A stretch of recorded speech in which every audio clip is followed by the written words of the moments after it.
What's up, everybody? Hope everybody is doing well. I hope everybody is feeling okay. So I always say it's been a while since my last video, and 9 times out of 10 it's usually the truth. And there's always something behind it. But I have to be honest, a lot has happened since the last video, and it's just like a domino effect. You know what I'm saying? It's been non-stop. Aside from the earthquakes in Puerto Rico, Jamaica and the Cayman Islands felt that earthquake, and from what the news was saying, the earthquake went as far as Florida. So that was like really worrisome, because after all, we have friends and family that are out there, as I'm sure you folks out there have friends and family out there too. So it's been a little bit hectic. I'm gonna tell you folks now to please pardon my appearance. I'm trying to keep my hair a certain way because my hair is starting to fall out again, and I have one noticeable bald spot somewhere over here, and I'm not ready to share that. I'm not ready to show it yet. I'm not ready to share that part of me just yet. Soon I will, but not yet. You can actually see the part that's poofed out. That's the side I'm covering. And I don't have a hat here with me. So yeah, the earthquakes, it's been a nonstop thing, and it's getting to a point where you're tired of being tired, and you just don't know what to do or how to act anymore. You know what I'm saying? So that's been going on. Work has been an emotional roller coaster for me. I don't know if I had shared something with you folks. For my last feed, I was assigned to a case with this one particular patient who unfortunately had metastatic breast cancer. Luckily, this medication had came out, and I felt she met the criteria, and it became a whole issue with insurance and approving. And I mean, I fought weeks for this, and when I finally got it approved, I think it was after a month, I had shared this news with the doctor, and the doctor said, well, you can call the insurance and tell them thanks to them and us waiting, the patient had entered death stage, and sadly she passed away a couple of weeks ago. So that kind of hit me personally, because not only was I on this case, I got to know her personally, and it hurt me. It hurt me. So I was on one hell of an emotional roller coaster with that. As you know, I work in oncology, so you can understand and appreciate why it hit me so hard. Then aside from that, family issues, we all have them, right? Family issues, we all have them. The only thing with this is that lately my relationship with my mom is not the way I want it to be.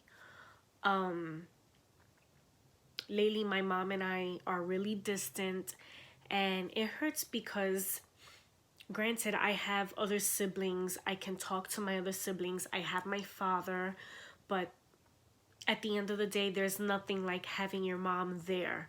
You know what I'm saying? So the fact that my relationship with my mom is not where I want it to be, and granted, my mother and we would always butt heads, but once upon a time, if we were cordial, it was a miracle. You know what I'm saying? So, and the fact that we're more distant, it bothers me, because I feel like as her daughter, I don't need to have children to rely on my mom. So that's one issue, another issue on top of the other ones I've been kind of having. And I'm sorry, I'm just looking at my phone here. And then on top of that,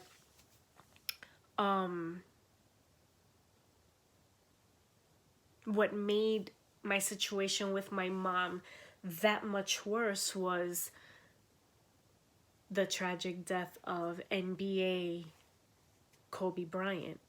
basketball player Kobe Bryant. That hit me so hard on so many levels for so many reasons, and all I wanted to do was just call my mom and basically tell my mom if she needed anything, I was around, sick and all. You know what I'm saying? I did it with my siblings, I did it with my dad, my family, and you know, like I said, there's nothing like having your mother there. You know, everybody else is everybody else, but the woman that gave you life, whoa, that's different. You know what I'm saying? So that you know, not having the relationship I used to have or want to have with my mom, it really pains me to the core. And I'm trying so hard to figure out where I went wrong, if I did wrong, and how I can fix it before it's too late. So yeah, I mean, let me tell you that his death, wow. I mean, just wow. I have no words for it, but wow, you know? And the coronavirus, this worldwide thing, which is the reason why I am doing this feed. You know, this epidemic is really serious. Just like the H1N1 was serious, just like the Ebola was serious, just like the Zika virus. This coronavirus happens to be something really heavy duty. And with us who have autoimmune disease, we all know that our immune systems are like super duper low. So, you know, this is just basically telling everybody out there, whether you have autoimmune disease or not, you know, if you're sick, even if it's just a simple cold, a simple cough, stay away. In plain English, stay away. We're not trying to be rude. We're just trying to stay as well as we possibly can. Especially those of us that work in the medical field, you know, if you're out there dealing with people, you know what I'm saying? If you're sick, stay away. If you have to be anywhere near me, I'm going to tell you now, you better put on a mask. As well as I'm going to be putting on a mask. I'm going to be putting on my gloves, my goggles. I'm going to put everything on because I don't want anything you have. You know what I'm saying? And a lot of people, sometimes people can take that to offense. And again, it's not that we're trying to be rude, but anything as simple as that can turn into something so much worse for somebody like me who has lupus, who has an autoimmune, who has an immune system rather so low that your common cold can put me in the hospital. You know what I'm saying? So, you know, the same drugs that prevent the immune system from attacking the body also impair its ability to fight off infection. You know, people with lupus, you know, we're highly prone to things like pneumonia, serious infection. We can even become septic, for crying out loud. And all of this can happen from a simple common cold, a simple common cough. These things can happen to somebody like me with a really bad immune system. And, you know, it happens. It'll land me in the hospital, in which the infection spreads through the entire body. Hello. Hello. It's crazy. It's crazy. So like today I had a patient come in and he wanted to confirm his treatment. Meanwhile, I noticed he had a mask in his breast pocket. He had a wristband, and I just looked at him. He looked a little gray in the face. I'm not gonna lie to you folks. He looked a little gray in the face, and I looked at him and I said, "Well, you sure it's not you?" And because he came in and he said, you know, that his dad was really sick when he came back from Mexico, and he presented all the coronavirus signs and symptoms, so they quarantined him. And here's this poor guy coughing up a storm, wiping his face with his hands, you know, wiping his snots with his hands. And I'm just there like, oh my God, I just breathed in those particles. So one of the receptionists, she quickly got up and sprayed the Lysol. And I say, you people better wipe down that counter because he touched everything. And, you know, it's not funny. You know, we can animate it to make light of it because, you know, we do work in a depressing field as clinicians, especially in oncology. So, you know, we try to make light of it because, you know, it's at the end of the day, that field is a patient's life is in our hands, and we can't protect the patient if somebody else is going to come in spreading germs. So mask it up, put your gloves on, wipe, wash, and you'll be okay. You'll be okay. And I'll be okay. Yeah, man, it's really crazy. It's really crazy what we're going through in this world, and we just got to take care of ourselves, you know? We got to take care of ourselves. So my lupus has been sort of kind of under control, except you guys can't tell now, but the rash has really been trying to come out and kick my ass. And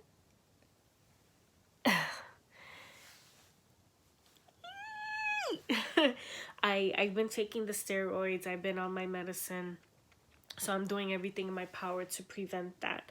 I'm also seeing a little bit of acne with the rash, so I've been, you know, really taking care of my skin. And of course my joints, you know, I don't know if you guys can tell, some of them are swollen. I've been having a lot of pain in my right wrist, a lot of pain in my joints and my legs, my knees, my lower back, and my neck. Insane. However, I have to say today was an okay day. I don't know if it was because the weather was beautiful, or maybe I wasn't experiencing physical stress, or all of the above. Either way, today was a good day. I have to say, even yesterday was a good day. Yesterday, I got up, I went to the gym. I'm actually doing this health competition with a very close friend of mine, who, he's so competitive, it's not even funny. We we send each other these messages through our Apple Watch, and we can monitor each other's activity. So yesterday, he and I both closed our rings. Somehow, he got more points than I did. I don't know. And then today, he closed all his rings, but that's because he has free time in the morning, whereas I'm working, and then he works at night. So 9 times out of 10, to be honest with you folks, I often have crazy days at work, and I don't want to go to the gym. I want to go home and rest. So whatever. I mean, I'm gonna have to figure it out because we are competing, and we set out goals and rewards, and I have 2 days to get this going. So I even yesterday, I did a lot yesterday, and I, despite the workout pains you feel afterwards, I was great. And even today. So let's see what tomorrow brings. Yeah. Shout out to anybody who saw the Super Bowl yesterday. I was actually going for San Fran. I was going for the 49ers. But shockingly, the Super Bowl didn't really catch my attention this year. Shockingly, because I am a big sports fan. And let's not even talk about yesterday's halftime show because I was disappointed in it. Yes, big ups to the Latinos because this is the first time ever that Latinos were recognized. So it was dope. I thought it was pretty dope. However, I think it was a poor representation of the Latino community. My opinion, if you want to drop a comment on it, please do. I'm open. I don't judge anybody. I don't criticize anybody. If anything, I'm asking you folks to put me in check. If there is anything in these videos that I post that you agree or disagree with and want to interact with me, please do. I love communicating with you guys. You folks have no idea. You folks actually educate me. So yeah. What else? I just had my lupus follow-up. Waiting for my results with that. The doctor renewed my medications, or rather refilled my medications, not renewed. He actually stopped me on the Benlysta. Not sure why. Not that I felt any change because I wasn't on it that long. And then I had to see a hematologist because there was a big issue with methotrexate and birth control pills. And me having a history of antiphospholipid positive, meaning I can develop blood clots, especially at my age, 30 plus years of age. I'm prone to blood clots. So it became this whole big thing, and we'll see. I had to see a hematologist, so I'm waiting for results to come back all around. But if there's any ladies out there who were on methotrexate and birth control pills, let me know what pill you're on and why you're on that pill. This is why I ask. This is where I need your feedback now, because once upon a time, before lupus life started for me, I was on a low hormonal pill. And which was great. There weren't any side effects, and it was an amazing pill. Then when, I was diagnosed with lupus and my pregnancies, you folks know I had a lot of miscarriages, and we couldn't figure it out. We couldn't figure out why I was having so many miscarriages, and then my stillborns. So I stopped myself. I stopped my birth control intake, and then when they put me on these medications, first it was Imuran, then they put me on methotrexate, and then it was the Plaquenil and everything else along those lines. They say you need to get on birth control pills, especially since at the time I was still in my 20s. So, you know, the possibility of me having kids, they wanted me to be on birth control because medications like Imuran and methotrexate, fatal damage. So I was on that, but at no point in time did anybody say that a hormonal birth control pill with positive antiphospholipids and methotrexate cause damage, especially fatal. So I don't know what happened. I don't know what possessed me to open my mouth and ask questions, but I did, and it got to a point where not only was my GYN involved, but my rheumatologist was involved, my cardiologist was involved, my internist was involved, and a hematologist was involved. So had to do all of that, and like I said, I'm waiting for results because this actually happened last Friday, the 31st. So we're waiting. Anyway, folks, this was not my intention to keep you folks on this long. Please take care of yourselves. I'm sending you all gentle air, hugs, and kisses. And be kind to one another. Use your words, not your fists. Love one another. Tomorrow's not promised. Take care of yourselves, and until next time. Bye.